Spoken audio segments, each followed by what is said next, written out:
ગુજરાત ન્યૂઝમાં આપનું સ્વાગત છે। રાજ્યમાં વાયરલ એન્કેફેલાઇટિસના શંકાસ્પદ કેસો અંગે સાબરકાંઠા જિલ્લાની મુલાકાત કરતા આરોગ્ય મંત્રી ઋષિકેશ પટેલ। આરોગ્ય મંત્રી ઋષિકેશ પટેલે રાજ્યમાં વાયરલ એન્કેફેલાઇટિસના શંકાસ્પદ કેસો અંગે સાબરકાંઠા જિલ્લાની મુલાકાત કરી। આપને જણાવી દઉં કે આરોગ્ય મંત્રીએ હિંમતનગર GMERS મેડિકલ કોલેજ ખાતે વાયરલ એન્કેફેલાઇટિસની સારવાર હેઠળના 12 દર્દીઓની મુલાકાત કરીને આરોગ્ય પરીક્ષા કરી।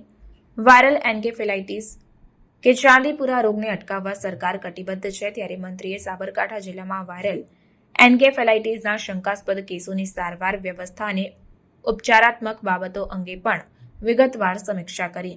આરોગ્ય મંત્રીએ જિલ્લાના તમામ ગામોમાં દવા અને સ્પ્રેના છંટકાવ કરવા માટે સૂચન કર્યું હતું। સાથે જ તાવ, ઝાડા, ઉલટીના સામાન્ય લક્ષણો બાળકોમાં જણાઈ આવે તો તાત્કાલિક સારવાર અર્થે નજીકની હોસ્પિટલમાં સારવાર માટે લઈ જવા પણ સૂચન કર્યું હતું। આરોગ્ય વિભાગના અગ્ર સચિવ, સાબરકાંઠા જિલ્લા કલેક્ટર, જિલ્લા વિકાસ અધિકારી સહિત આરોગ્ય વિભાગના અધિકારીઓ અને તબીબો આ સમીક્ષા બેઠકમાં ઉપસ્થિત રહ્યા હતા। રિપોર્ટર મિનેશભાઈ વ્યાસ, તલોદ। તમે દવાખાને ક્યાં લઈ ગયા હતા? સીધા થઈ ગયા?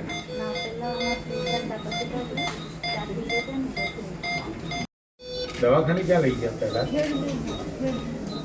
અને ત્યાંથી અહીંયા મોકલી એટલે 3 દિવસ થયા? 3 દિવસ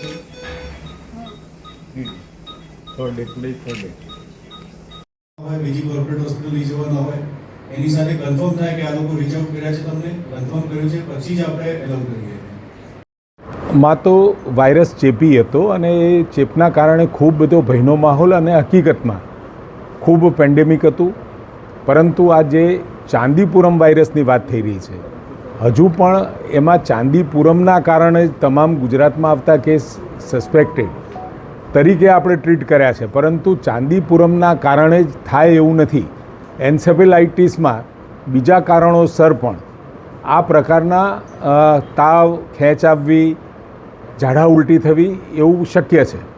આપણા ત્યાં અત્યાર સુધીમાં જે ટોટલ 7 ટેસ્ટ માટે મોકલ્યા હતા, 7ના રિઝલ્ટ આવ્યા છે। રિઝલ્ટ ટેસ્ટિંગ માટે તો વધારે મોકલ્યા હતા પુના, પણ 7માંથી 6 નેગેટિવ છે ને એક જ ચાંદીપુરમ કન્ફર્મ થયો છે। એટલે ચાંદીપુરમના કારણે જ આ પ્રકારના લક્ષણો ધરાવતો તાવ નાના બાળકોમાં આવે છે કે એવું વધારે પડતું છે, પરંતુ એન્સેફેલાઇટિસમાં તમામ પ્રકારની જે એડવાઇઝરી કે કોમન એડવાઇઝરી, જેમ સિમ્પ્ટોમેટિક કોરોનામાં પણ ટ્રીટમેન્ટ થતી હતી, એ જ રીતે આમાં પણ સિમ્પ્ટોમેટિક ટ્રીટમેન્ટ આપણે કરવાની રહે છે। તાવ હોય, ખેંચ છે કે મગજ ઉપર સોજો આવે, ઝાડા ઉલટી થાય, તો જે પ્રકારના લક્ષણો દેખાય એ પ્રકારની ટ્રીટમેન્ટ આમાં કરવાની રહે છે। પીડિયાટ્રિશિયનો અને નિષ્ણાતો સાથે વાત કર્યા પછી એક કોમન પ્રોસિજર ફોલો કરવાનું લગભગ દરેક જગ્યાએ એક સરખી, આ મેં કહ્યું તેમ એ સિમ્પ્ટોમેટિક ટ્રીટમેન્ટની દરેક જગ્યાએ શરૂઆત પણ થયેલી છે ને એ પ્રમાણે જ અત્યારે સારવાર થઈ રહી છે।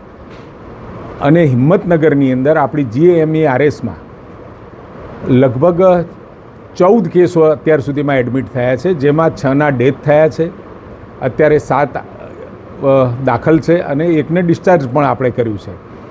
અને આજે મેં જે જોયું એ પ્રમાણે 3 બાળકો સ્ટેબલ છે અને 3 બાળકો PICUમાં છે।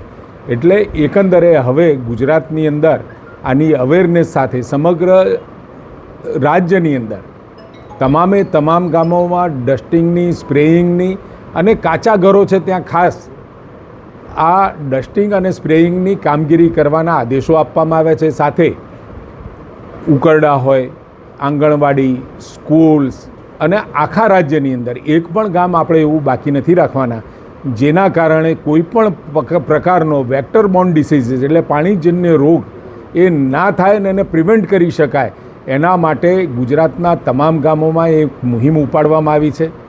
સાબરકાંઠા અને જે 23 તાલુકાઓમાં આપણને જોવા મળ્યું છે ત્યાં આગળ આપણે પહેલી કામગીરી કરીએ છીએ।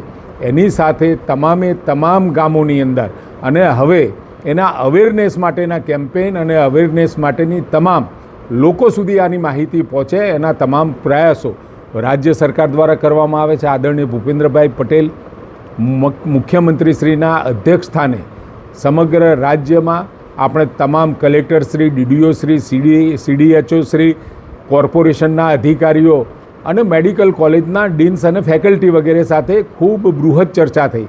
એના પછી મેં તજજ્ઞો સાથે પણ મિટિંગ કરી વિડીયો કોન્ફરન્સથી, અને જે પ્રમાણે આખી પ્રોસિજર નક્કી કરવામાં આવી ટ્રીટમેન્ટની, એ પ્રમાણે હવે ટ્રીટમેન્ટ દરેક જગ્યાએ સુનિશ્ચિત, આમ તો લગભગ દરેક જગ્યાએ એ જ પ્રમાણે થતી હતી, પણ એ સુનિશ્ચિત કરવાનું પણ આપણે નક્કી કર્યું છે. સેમ્પલ પરીક્ષણ ગુજરાતમાં ક્યારથી શરૂ થશે? સેમ્પલ પરીક્ષણ અત્યાર સુધી આપણે પૂના મોકલતા હતા, પરંતુ આપણી જીબીઆરસીમાં તમામ પ્રકારના એન્સેફેલાઇટિસ માટે પરીક્ષણો કરવાની આપણે વ્યવસ્થા અને તૈયારીઓ કરી દીધી છે. હવે અહીંયા ગુજરાતમાં જ થશે. સવારની સ્થિતિએ કુલ 47 કેસ આપણા રાજ્યના મળ્યા છે અને સાથે અન્ય રાજ્યોના 3 એમ કરી અને 50 કેસ મળ્યા છે, જેમાંથી આ બધાને સસ્પેક્ટેડ ગણીએ તો 2 કેસ કન્ફર્મ થાય છે અને 16 કેસમાં આપણે ડેથ થયા છે. અને જે કન્ફર્મ કેસીસ હતા ચાંદીપુરમમાં, એમાં પણ 2 ડેથ થયેલા છે. આવા ન્યૂઝ જોવા માટે સાબર આવાઝ યુટ્યુબ ચેનલને સબસ્ક્રાઇબ કરો અને લાઇક કરો, જેથી હવે પછીના દરેક સમાચાર સબસ્ક્રાઇબ કરેલા હશે તેઓને નવા સમાચારની માહિતી મળી જશે.